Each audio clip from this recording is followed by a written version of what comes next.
Stop buying bad PC parts. Let's get you the best parts for your PC build in 2024. Welcome back to PC Builder. I'm Jason. 2024 is a great time to build a PC as CPUs and GPUs have become way more powerful, and the value of PC builds right now is off the charts compared to just a couple years ago. But it also means that picking the right PC parts in 2024, it's even more important. Whether you're looking for the best gaming PC build in 2024 or the best creator or production build in 2024, this 2024 How to Pick PC Parts guide is going to show you how to maximize your budget and performance. Remember, if you get value out of this video, give it a like. It makes a huge difference to the channel, and of course, subscribe. Click that bell icon. That way you get notified when we release cool content.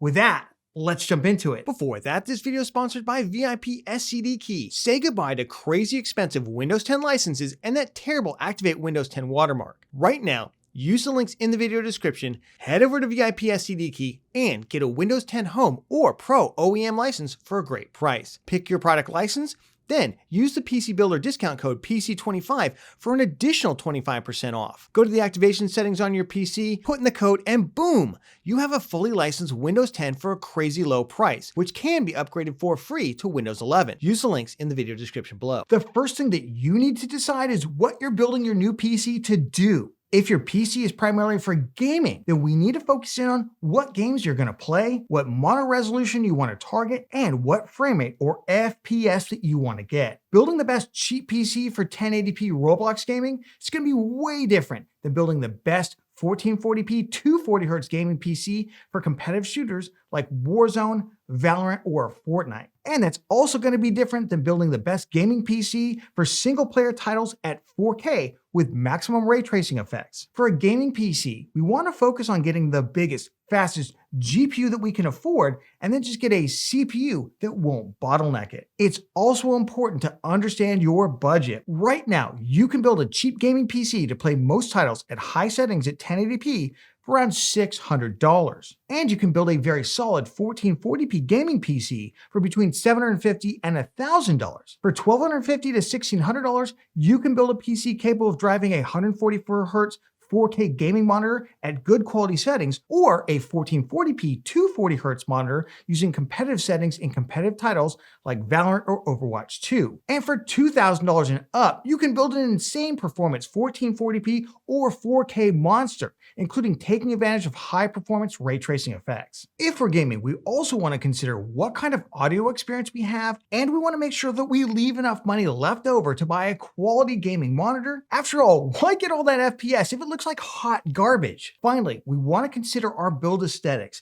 and how much we want to spend on them, as it's really easy to fall in love with a particular case or other part that turns into a money pit. And yes, I'm looking at you, Lee & Lee 011 Dynamic, and that can destroy our FPS performance by spending way too much budget on parts that don't increase performance. For PC builds, focus on professional level production or creator work. And by that I mean 40 hours a week making money, not just amateur level stuff, because any gaming PC can reasonably do that. You're going to want to balance your CPU and GPU power, and you're going to want to have enough RAM and storage depending on the applications you use, like for instance Adobe Creative Suite, Blender, or code compilers. So make sure to check those recommended system requirements for your applications before porting out your PC build. Cheap production builds can start around $800, but honestly, I'd look to invest about $1,500 to $2,000 or more, as your time is money. Once you've got your budget and your build goals, the most important decision is what CPU and GPU combo is best for you. Now, we've got an entire guide on how to get the best CPU and GPU combo, so I'm going to leave that link down in the video description for you to check out. Remember, for a gaming PC, we want the fastest GPU that we can afford, and then we just want to get a CPU that's not going to bottleneck it. In 2024, the most relevant CPUs are Intel 12th, 13th, and 14th gen, as well as Ryzen 5000 and Ryzen 7000. We are expecting next-gen Ryzen 8000 or 9000 CPUs sometime before the middle of the year,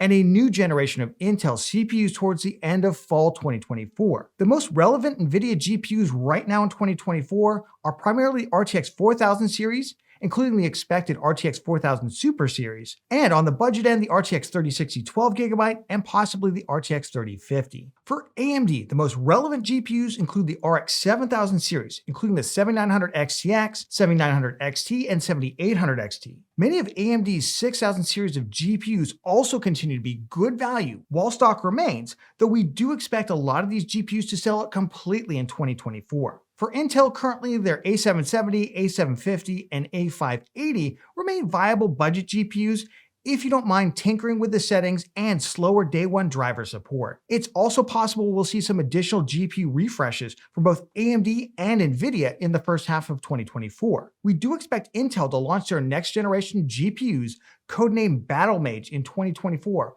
but we aren't really expecting RTX 5000 or Radeon 8000 GPUs until likely the very end of 2024, possibly early 2025. At the budget level, right now, my top picks are the i3 1200F and Ryzen 5500. They're good enough for most budget GPUs, from a Radeon RX 6600 up to a 6700 XT 12GB or an RTX 4060 Ti 16GB. Though if we can spend just a bit more, the Ryzen 5600 or i5 12400F, those are fantastic budget CPUs, and I'd take them all the way up to a Radeon RX 7800 XT or an RTX 4070. For more mid-range gaming PCs, the Ryzen 7600 is very hard to beat, right now around $200, paired with a cheap B650 motherboard, or if you do want to go Intel, I'd skip all the locked CPU parts. I would go straight for the i5 13600KF at around $280. Now, either of those CPUs can be taken all the way up to a Radeon RX 7900 XTX or a GeForce RTX 4090, though at that point, you're going to want to spend any extra money jumping up to the Ryzen 7800X3D, which really is the best gaming CPU out there. Though, if you must have Intel, I'd go with the i7 14700K instead. We have build guides for all of these CPUs, including the motherboards, RAM, GPUs, and other things that you're going to want to get with them. So check out those build guides listed down in the video description. For the rest of the build, if we're going to go budget with like a Ryzen 5000 or Intel 12th Gen CPU, I would go 2x8GB of DDR4 3200 CL16 or 3600 CL16. For mid-range CPUs like the i5 13600K and Ryzen 7600, we want to go DDR5 6000 CL30, and right now the smallest kits on the market are 2x16GB for 32GB total. For storage, still very cheap, but it is going up, so much so that I would grab at least 1TB, possibly 2TB if I could. When we're buying the motherboard, we definitely need to consider if we're going to use the analog audio output from the motherboard on the PC case rear panel or in the front panel. If we are, we should consider whether to get a motherboard with an upgraded audio solution like an ALC 1200, ALC 1220, or ALC 4080 output, or if we're going to go with a more budget ALC 897 series codec. From here, most gamers just need enough high-speed rear USB outputs for their devices and to get a motherboard with good enough VRMs to run their CPU of choice. We have buying guides for both Intel and Ryzen motherboards,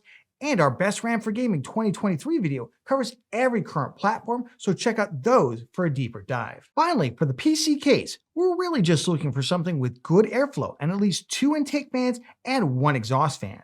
It's easy to overspend on your PC case, and the max I'd look to spend is about 10% of your budget. For the power supply, we size that by taking the max draw of all of our parts in an application like PC Part Picker. Then we multiply that by 1.5 to get the minimum wattage that we're looking for. And we want a PSU rated at least C tier or better on the PSU cultist list, which I'll leave linked down in the video description, along with our detailed guide on how to buy the best PSU. But what about future-proofing or having a future upgrade path in your PC build? Now, those are two separate things, so let's clarify. Future-proofing is spending extra money on a component to add functionality that's not really useful right now, but might be useful in the future. So for instance, spending an extra $100 on a Ryzen 7700 CPU instead of the Ryzen 7600, or buying a motherboard that's going to allow you to use PCIe Gen 5 speed devices. An upgrade path just means that you can upgrade the CPU, the GPU, or add more storage or RAM in the future. and have the system still be relevant. I think it's fine to consider a platform like AMD's AM5 Ryzen 7000 over Ryzen 5000 or Intel, due to the fact that AMD is going to release future AM5 Ryzen CPUs that are going to be drop-in compatible with a motherboard that you're buying right now. Or someone like a video editor who spends a little extra getting a motherboard with extra M.2 slots when they know they're going to add storage in the future. But in my opinion, future-proofing is almost always a losing proposition. For example, if you spent an extra $100 on a Ryzen 3700X CPU in 2019 over the Ryzen 3600, and as a result spent $100 less on your GPU, today the gaming difference between those two CPUs is very small, while the difference between the 3700X and a drop-in upgrade to the Ryzen 5800X 3D is massive. You'd have been better off either spending $100 more on a faster GPU or saving that $100 and spending it in the future to upgrade your CPU to the 5800X 3D. So it's almost always better to focus on the performance right now and let the future take care of itself. So when should you buy your PC parts? The first thing to consider, obviously, it's major sales. There are currently 3 major sales in the US. Black Friday, which begins in early November and can go all the way through the holiday shopping period. Then we have, of course, the 2 Amazon Prime sale events, including all of the sales at like Newegg, at Best Buy, and other retailers at the same time. Now, the first one is usually in mid-July, with the second Amazon Prime Day in late October, though Amazon waits to announce the specific dates about a month out from the sales. For PC parts like CPUs, GPUs, motherboards, and other things, these sales can offer about 10 to 15% off, which is a nice discount, but I personally would not wait more than about a month, possibly 2 for them. Typically, AMD has the biggest discounts, and NVIDIA and Intel, they're super stingy and they don't offer much in the way of discounts during sales. And here's the most important advice to build the best PC in 2024. Focus on keeping it simple, especially if you haven't done a build in a while, or if this is going to be your very first PC build. I see so many new and returning builders that get stuck in paralysis by analysis, trying to ensure that their build can do everything from high-end overclocking to production